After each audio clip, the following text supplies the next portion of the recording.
Hello students, welcome back to my channel. IoT Module 3 important questions ആണ് നമ്മളിപ്പോൾ recent ആയിട്ട് discuss ചെയ്തുകൊണ്ടിരിക്കുന്നത്. ഇന്ന് നമ്മൾ നോക്കാൻ പോകുന്നത് IoT ആപ്ലിക്കേഷനിലെ പ്രോട്ടോകോൾസിനെ കുറിച്ചാണ്. ഇതും മൊഡ്യൂൾ 3 ഒരു ഇമ്പോർട്ടന്റ് ക്വസ്റ്റ്യൻ ആണ്. രണ്ട് പ്രോട്ടോകോൾസ് ആണ് മെയിൻ ആയിട്ട് ഇതിനകത്ത് വരുന്നത്, CoAPഉം MQTT. MQTTയുടെ വീഡിയോ ഞാൻ ഓൾറെഡി പോസ്റ്റ് ചെയ്തതാണ്. ഞാൻ അതിന്റെ ലിങ്ക് ഇതിന്റെ ഡിസ്ക്രിപ്ഷൻ്റെ അകത്ത് അറ്റാച്ച് ചെയ്തേക്കാം. അപ്പോൾ അത് കാണാത്തവരുണ്ടെങ്കിൽ അതും കൂടെ പോയി കാണണേ. ഇമ്പോർട്ടന്റ് ക്വസ്റ്റ്യൻ ആണ്. ഇന്ന് നമ്മൾ നോക്കുന്നത് CoAPനെ കുറിച്ചാണ്. അതുപോലെ MQTT CoAPന്റെ ഡിഫറൻസും ഇമ്പോർട്ടൻ്റ് ഒരു ക്വസ്റ്റ്യൻ ആണ്, ചോദിച്ചിട്ടുള്ളതാണ്. അത് ഞാനൊരു സെപ്പറേറ്റ് വീഡിയോ ആയിട്ട് പോസ്റ്റ് ചെയ്യാം. നമുക്കറിയാം IoT ഡിവൈസുകൾ ബില്യൺസ് ഓഫ് ഡിവൈസുകളെ കണക്ട് ചെയ്യുന്നുണ്ട്.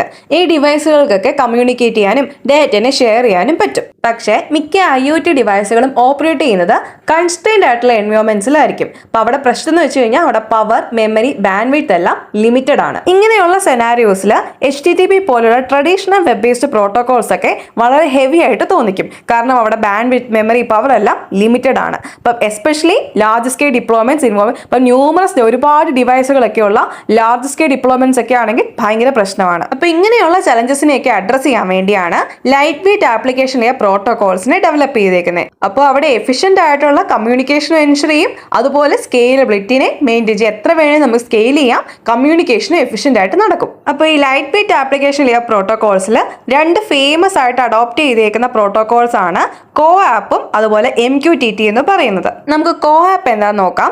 CoAP means constrained application protocol. CoAP എന്ന് പറയുന്നത് കൺസ്ട്രെയിൻഡ് എൻവയോൺമെന്റ്സിന് വേണ്ടി സ്പെഷ്യൽ ആയിട്ട് ഉണ്ടാക്കിയേക്കുന്ന ഒരു വെബ് ട്രാൻസ്ഫർ പ്രോട്ടോകോൾ ആണ്. ഇത് 2014 IEFT internet engineering task force ആണ് ഡെവലപ്പ് ചെയ്തത്. ലിമിറ്റഡ് ആയിട്ടുള്ള പ്രോസസ്സറും മെമ്മറിയും പവർ റിസോഴ്സസ് ഒക്കെ ഉള്ള ഡിവൈസുകൾക്ക് അവരുടെ റിസോഴ്സ് യൂസേജ് മിനിമൽ ആക്കാൻ വേണ്ടിയാണ് ഇതിനെ ഡെവലപ്പ് ചെയ്തത്. ഇനി CoAP എന്ന് പറയുന്നത് ലൈറ്റ് വെയിറ്റ് ആണ്, റസ്റ്റ് ആർക്കിടെക്ചറിനെ ബേസ് ചെയ്തിട്ടാണ് ഇത് ഉണ്ടാക്കിയേക്കുന്നത്. ഓപ്പറേഷൻ സ്പേസ് നോക്കുമ്പോൾ HTTP ആയിട്ട് റിസംബിൾ ചെയ്യുന്നുണ്ട്. പക്ഷെ ഡിഫറൻസ് എന്താണെന്ന് വെച്ച് കഴിഞ്ഞാൽ കൺസ്ട്രെയിൻഡ് ഡിവൈസസിനും നെറ്റ്വർക്സിനും വേണ്ടിയാണ് ഇതിനെ ഓപ്റ്റിമൈസ് ചെയ്തേക്കുന്നത്. ഇവര് റിക്വസ്റ്റ് റെസ്പോൺസ് മോഡലിനെ യൂട്ടിലൈസ് ചെയ്യുന്നുണ്ട്. സോ നെറ്റ്വർക്ക് ഒബ്ജക്ട്സിനെ എല്ലാം റിസോഴ്സസ് ആയിട്ടായിരിക്കും ട്രീറ്റ് ചെയ്യുന്നത്. അപ്പോൾ ഓരോ റിസോഴ്സസിനെ നമ്മൾ യുണീക്ക് ആയിട്ട് ഐഡന്റിഫൈ ചെയ്യുന്നത് URLs വെച്ചിട്ടായിരിക്കും. CoAPന്റെ മെസ്സേജസ് ഒക്കെ ട്രാൻസ്ഫർ ചെയ്യുന്നത് UDP user datagram protocols use ചെയ്തിട്ടാണ്. അതുകൊണ്ട് തന്നെ പ്രോട്ടോകോൾ എന്ന് പറയുമ്പോൾ എനർജി എഫിഷ്യന്റ് ആയിരിക്കും, റിയൽ ടൈം ആപ്ലിക്കേഷൻസിന് സ്യൂട്ടബിൾ ആയിരിക്കും. ഇനി നമുക്ക് വർക്കിംഗ് മെക്കാനിസം നോക്കാം. CoAP ഓപ്പറേറ്റ് ചെയ്യുന്നത് ക്ലയന്റ് സെർവർ മോഡൽ വെച്ചിട്ടാണ്. സോ എന്തെങ്കിലും റിസോഴ്സുകളെ ആക്സസ് ചെയ്യണമെങ്കിലോ മാനിപ്പുലേറ്റ് ചെയ്യണമെങ്കിലോ ക്ലയന്റ് ആദ്യം ഒരു റിക്വസ്റ്റിന് സെൻഡ് ചെയ്യും. അപ്പോൾ നമ്മുടെ സെർവർ എന്ത് ചെയ്യും? ക്ലയന്റ് റിക്വസ്റ്റ് ചെയ്ത് ഇൻഫർമേഷൻ തിരിച്ചയച്ചു കൊടുക്കും, അല്ലെങ്കിൽ അക്നോളജ്മെന്റ് സെൻഡ് ചെയ്ത് കൊടുക്കും. ഇനി CoAP പ്രോട്ടോകോൾ എന്ന് പറഞ്ഞത് റിസോഴ്സ് ഓറിയന്റഡ് ആണ്. സോ നെറ്റ്വർക്കിന്റെ അകത്തുള്ള എല്ലാ ഒബ്ജക്ട്സിനെയും റിസോഴ്സുകളായിട്ടായിരിക്കും ട്രീറ്റ് ചെയ്യുന്നത്. സോ ക്ലയന്റ്സിന് ഇതുമായിട്ട് ഇന്ററാക്ട് ചെയ്യണമെങ്കിൽ അവരുടെ URLs യൂസ് ചെയ്തുകൊണ്ട് ഇന്ററാക്ട് ചെയ്യാം. ഇനി get, post, put and delete പോലുള്ള HTTP-ലേക്ക് മെത്തേഡ്സിനെ ഇവർ സപ്പോർട്ട് ചെയ്യുന്നുണ്ട്. സോ കുറെ ഓപ്പറേഷൻസിനെ എനേബിൾ ചെയ്യാൻ പറ്റും, like retrieving, creating, updating or deleting resources. ഇനി CoAP ഒരു യൂണീക്ക് ഒബ്സർവ് മെത്തേഡ് കൂടി ഇൻട്രൊഡ്യൂസ് ചെയ്യുന്നുണ്ട്. സോ റിസോഴ്സ് ചേഞ്ചസ് എന്തെങ്കിലും ഉണ്ടായി കഴിഞ്ഞാൽ ക്ലയന്റ്സിന് അതിന്റെ അപ്ഡേറ്റ് കിട്ടും. ഇപ്പൊ എപ്പോഴും സെർവറിനെ പോൾ ചെയ്യേണ്ട വരുന്നില്ല. സോ IoT സിസ്റ്റത്തിന്റെ അകത്തുള്ള ഡൈനാമിക് റിസോഴ്സുകളെയൊക്കെ മോണിറ്റർ ചെയ്യാൻ വേണ്ടി ഇത് യൂസ്ഫുൾ ആണ്. CoAP മെസ്സേജസ് കൺഫേമബിളും ആകാം, നോൺ കൺഫേമബിളും ആകാം. സോ ലൈറ്റ് വെയിറ്റ് ആയിട്ടുള്ള റിലയബിൾ കമ്മ്യൂണിക്കേഷന്റെ ഇടയ്ക്ക് ഫ്ലെക്സിബിലിറ്റിനെ ഓഫർ ചെയ്യുന്നു. ഇനി കൺഫേമബിൾ മെസ്സേജസ് ആണെങ്കിൽ അവർക്ക് അക്നോളജ്മെന്റിന്റെ ആവശ്യമുണ്ട്, നോൺ കൺഫേമബിൾ മെസ്സേജസ് ആണെങ്കിൽ അവർക്ക് അക്നോളജ്മെന്റിന്റെ ആവശ്യമില്ല. സോ കമ്മ്യൂണിക്കേഷൻ ഓവർഹെഡ് അവിടെ റിഡ്യൂസ് ചെയ്യാൻ പറ്റും. ഇനി CoAPന്റെ മെസ്സേജ് ഫോർമാറ്റ് എങ്ങനെയാണ്? CoAP മെസ്സേജസ് ഒക്കെ ഒരു കോമ്പാക്ട് ബൈനറി ഫോർമാറ്റിലാണ് എൻകോഡ് ചെയ്തേക്കുന്നത്. ഫിക്സഡ് സൈസ് ഹെഡർ ആണുള്ളത്, 4 ബൈറ്റ്സേ പറ്റത്തുള്ളൂ. അതുപോലെ ബാക്കി കമ്പോണൻസ് എല്ലാം ഓപ്ഷനല്ല.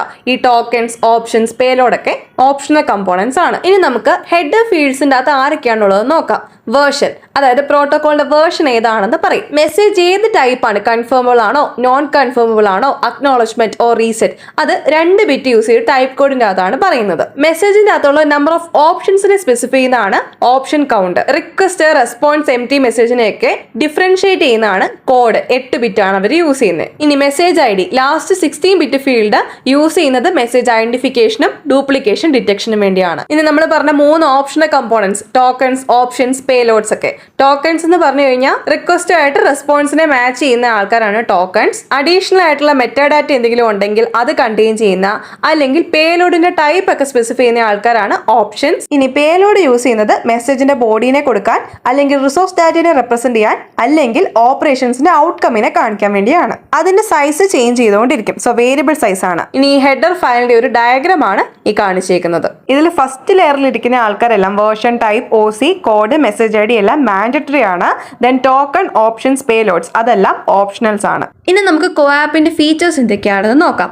കോആപ്പ് മെയിൻലി ഡിസൈൻ ചെയ്തേക്കുന്നത് എനർജിനെ എഫിഷ്യന്റ് ആയിട്ട് യൂസ് ചെയ്യാൻ വേണ്ടിയാണ്. സോ ബാറ്ററി പവർ ഡിവൈസുകൾക്കും ലോ ബാൻഡ് വിഡ്ത്ത് നെറ്റ്വർക്കിനും ഒക്കെ ഇത് ഐഡിയൽ ആയിരിക്കും. CoAP user datagram protocol UDP use ചെയ്യുന്നതുകൊണ്ട് തന്നെ പവർ കൺസപ്ഷൻ നമുക്ക് കുറയ്ക്കാൻ പറ്റും. അതുകൊണ്ട് തന്നെ കണക്ഷൻ എസ്റ്റാബ്ലിഷ്മെന്റ്, പിന്നെ ഓരോ മെസ്സേജിനും അക്നോളജ്മെന്റ് അയച്ചു കൊടുക്കുക, ഇതെല്ലാം ഒഴിവാക്കാം. ഇനി കോആപ്പിന്റെ അകത്തുള്ള മറ്റ് ഫീച്ചേഴ്സ് ആണ് asynchronous messaging, resource management, then support for multicast communication. ഇതെല്ലാം എഫിഷ്യൻസിനെ എൻഹാൻസ് ചെയ്യുന്നു. ഇനി ഡിവൈസിന്റെ സ്റ്റേറ്റ്, അതായത് ഓൺ ആണോ ഓഫ് ആണോ എന്ന് കണ്ടുപിടിക്കാൻ വേണ്ടിയുള്ള മെക്കാനിസവും കോആപ്പ് പ്രൊവൈഡ് ചെയ്യുന്നുണ്ട്.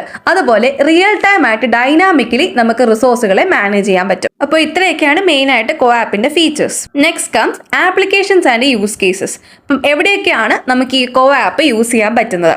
ഒന്നാമത് സ്മാർട്ട് സിറ്റീസിൽ ട്രാൻസ്ഫോമേഴ്സ് ഒക്കെ പോലെയുള്ള ഇൻഫ്രാസ്ട്രക്ചറിന്റെ അകത്ത് കോആപ്പ് സെൻസേഴ്സിനെ നമുക്ക് എംബഡ് ചെയ്യാൻ പറ്റും. സോ പവർ ഡിസ്ട്രിബ്യൂഷൻ മോണിറ്റർ ചെയ്യാൻ പറ്റും. പിന്നെ GPRS, 6LoWPAN പോലുള്ള ലോ പവർ നെറ്റ്വർക്ക്സ് വഴി ഡാറ്റനെ ട്രാൻസ്ഫർ ചെയ്യാനും പറ്റും. നെക്സ്റ്റ് ഡിഫൻസ് സിസ്റ്റത്തിൽ എങ്ങനെയാണ് കോആപ്പ് യൂസ് ചെയ്യാൻ പറ്റുക? ആർമറി, ടാങ്ക്സിലൊക്കെ സെക്യൂർ ആയിട്ടുള്ള കമ്മ്യൂണിക്കേഷൻ കോആപ്പ് എനേബിൾ ചെയ്യും. എന്തെങ്കിലും ഇൻട്രൂഷൻസ് ഒക്കെ ഉണ്ടെങ്കിൽ സെൻസേഴ്സ് അതിനെയൊക്കെ ഡിറ്റക്ട് ചെയ്യും. ലോ ബാൻഡ് വിഡ്ത്ത് കണ്ടീഷന്റെ അകത്ത് ഡാറ്റനെ ട്രാൻസ്മിറ്റ് ചെയ്യാനും പറ്റും. ഇനി ഏവിയേഷന്റെ അകത്ത് ഈ എയർക്രാഫ്റ്റ് സെൻസേഴ്സ്, ആക്ച്വേറ്റേഴ്സ് ഒക്കെ കോആപ്പ് യൂസ് ചെയ്തിട്ടാണ് അവർ അങ്ങോട്ടും ഇങ്ങോട്ടും കമ്മ്യൂണിക്കേറ്റ് ചെയ്യുന്നത്. And with monitoring systems. So real time ആയിട്ടുള്ള റെസ്പോൺസീവ്നെസ് എൻഷുർ ചെയ്യാൻ പറ്റും. അപ്പോൾ ഇതൊക്കെയാണ് കോആപ്പിന്റെ ആപ്ലിക്കേഷൻസ് ആൻഡ് യൂസ് കേസസ്. ഇനി നമ്മൾ ഈ HTTP, MQTT പ്രോട്ടോകോൾസ് വെച്ചിട്ട് കോആപ്പിനെ ഒന്ന് കമ്പയർ ചെയ്യുവാണെങ്കിൽ റെസ്റ്റ്ഫുൾ ഡിസൈൻ മെത്തേഡ്സ് ഒക്കെ നോക്കിക്കഴിഞ്ഞാൽ കോആപ്പ് HTTP ആയിട്ട് സിമിലർ ആണ്. പക്ഷേ കോആപ്പ് എന്ന് പറയുന്നത് കുറച്ചും കൂടെ ലൈറ്റ് വെയിറ്റ് ആയിരിക്കും. കൺസ്ട്രെയിൻഡ് എൻവയോൺമെന്റിൽ കുറച്ചും കൂടെ എഫിഷ്യന്റ് ആണ്. ഇനി മറ്റ് പ്രോട്ടോകോൾസിലൊന്നും ഇല്ലാത്ത യുണീക്ക് ആയിട്ടുള്ള ഒരു observe method HTTPക്കകത്തുണ്ട്.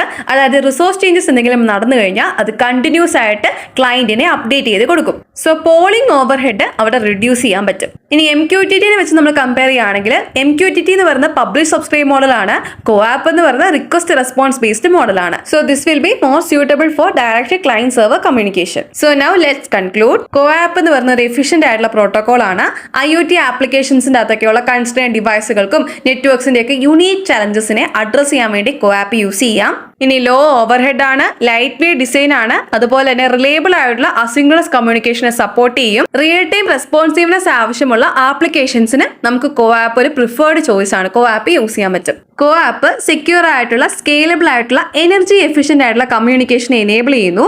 So it plays a critical role in advancing IoT and cloud based system architectures. അപ്പോൾ സ്റ്റുഡൻസ്, നിങ്ങൾക്ക് ഈ കോൺസെപ്റ്റ് മനസ്സിലായെന്ന് വിശ്വസിക്കുന്നു. എല്ലാവരും നന്നായിട്ട് പഠിക്കുക. അപ്പോൾ thanks for watching my video. Please like and subscribe.